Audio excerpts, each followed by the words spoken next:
అమ్మా ఆనంది, చెప్పమ్మా. ఏం చేస్తున్నావు నాన్నా? ఏం లేదమ్మా, ఇప్పుడే భోంచేశాను. అక్కకి ఎలాంటి నగలు బాగుంటాయోనని నేను జయంతక్క ఒక షాప్కి వెళ్ళాం నాన్నా. అక్కడ రకరకాల డిజైన్లలో చాలా నగలు ఉన్నాయి. అందుకే నగల కోసం మిమ్మల్ని ఇక్కడికి రమ్మని చెప్పాను. అదలా ఉంచితే నీకు కోపం రాదంటే ఒక విషయం చెప్తాను నాన్నా. నువ్వేం చెప్పినా నాకు కోపం రాదమ్మా, చెప్పు. అక్క పెళ్లిలో అన్నయ్య కూడా ఉంటే మన ఇల్లు నిండుతనంతో ఉంటుంది కదా నాన్న. అన్నయ్య ఎక్కడున్నాడో వెతికి చూద్దామా? ఆనంది, ఏం మాట్లాడుతున్నావు నువ్వు? అసలు మతుండే మాట్లాడుతున్నావా అమ్మా నువ్వు? అలాంటి నీచుడి నీడ కూడా ఈ ఇంటి మీద పడకూడదంటుంటే అమృత పెళ్లికి వాడుంటే బాగుంటుందని అంటున్నావా? వాడొస్తే పోయేది మన పరువేనమ్మా. నేను శత్రువునైనా ఆహ్వానిస్తానేమో గాని అలాంటి నైవంచుకుని మాత్రం దరిదాపుల్లో కూడా కనిపించనివ్వను. ఎందుకంత ఆవేశం? నేను ఊరికే మాట వరుసకి అన్నయ్య వస్తే బాగుంటుంది కదా అన్నాను. నేనన్నంత మాత్రాన వచ్చేస్తాడా? లేదు కదా, వదిలేనా అన్నా. అసలు వాడి సంగతి ఎందుకు తీసావమ్మా ఇప్పుడు? పొరపాటైంది, నన్ను క్షమించు. అమృత పెళ్లి జరుగుతోందని నేను సంతోషంగా ఉంటే అలాంటి వాడి గురించి మాట్లాడతావేంటమ్మా? నాన్న, వదిలేయమని చెప్పాను కదా. ఇంకేమైనా మాట్లాడు. అమ్మేం చేస్తుంది? అది పడుకుందమ్మా. సరే నాన్నా, నువ్వు కూడా వెళ్ళి పడుకో. నేను రేపు ఫోన్ చేస్తాను.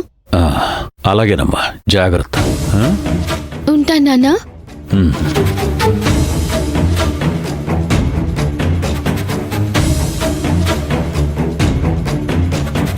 అమ్మో, అన్నయ్య పేరెత్తితేనే ఇంతలా మండిపడిపోతున్నాడు. అక్క పెళ్లిలోపు అమ్మకి నాన్నకి సర్ది చెప్పి అన్నయ్యని ఎలాగైనా పెళ్లికి రప్పించాలి. కానీ ఎలాగా? ఏం చేయాలి?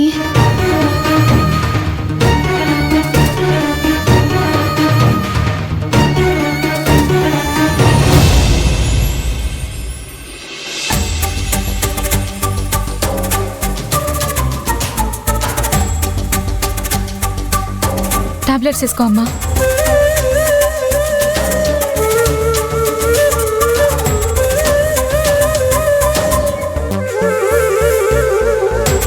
అమ్మా, ఇకొచ్చి పడుకో అమ్మా.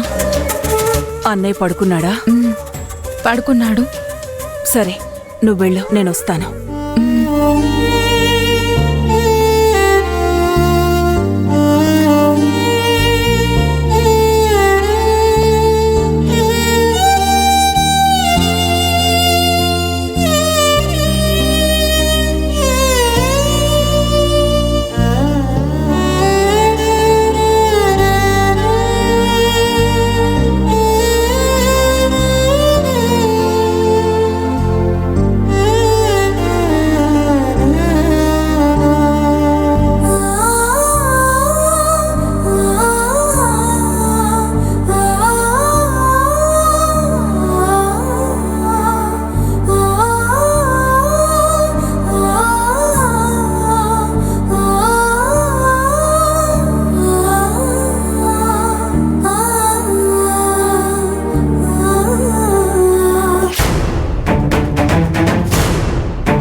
ఏమైందమ్మా?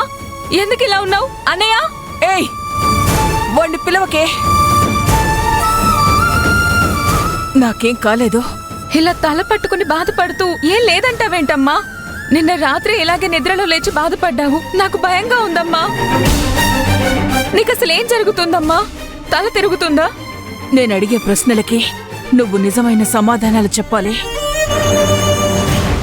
నా మీద ఒట్టేసి నిజమే చెప్తానని చెప్పు.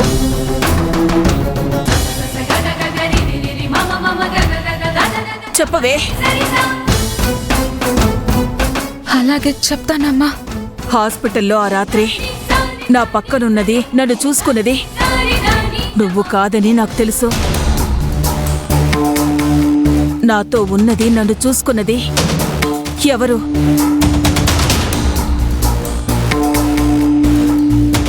చెప్పు.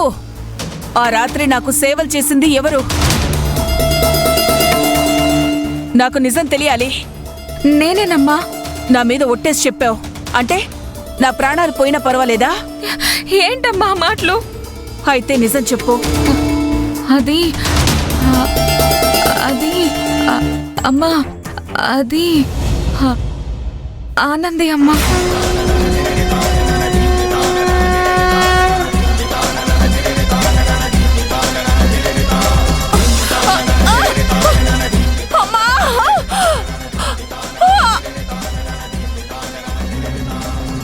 అమ్మా మాట్లాడండి అమ్మా, నేను ఎంత చెప్పినా ఇది వినలేదు.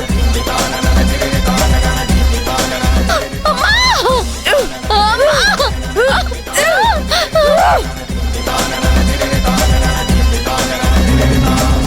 నువ్వు కింద పడిపోయిన దగ్గర నుంచి తిరిగి ఇంటికొచ్చే వరకు నీకు అన్ని సేవలు చేసింది ఆనందే అమ్మా.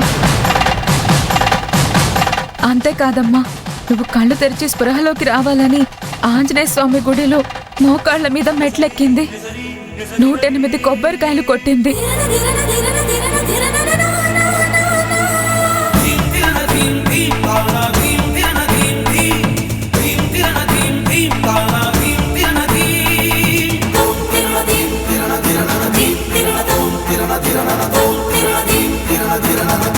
నీ గురించి ఏడవడం, బాధపడ్డం తప్ప అన్నయ్య నేను చేసింది ఏమీ లేదమ్మా. నువ్విప్పుడు ఇవాళ లేచి తిరుగుతున్నావంటే దానికి కారణం ఆనంది మాత్రమే. ఇప్పటిదాకా ఇదంతా నాకెందుకు చెప్పలేదు? ఎలా చెప్పమంటావమ్మా? ఆనంది పేరు వింటేనే నువ్వు మండిపడుతున్నావు. తన గురించి చెప్తే నువ్వు టెన్షన్ పడతావు. అలాంటప్పుడు ఎలా చెప్పగలవు? ఆనంది నీకోసం ఏమేం చేసిందో, ఎంతగా తల్లడిల్లిపోయిందో చెప్పాను. నువ్వు విన్నావు. అయినా ఏంటి లాభం? నువ్వు నమ్ముతావా?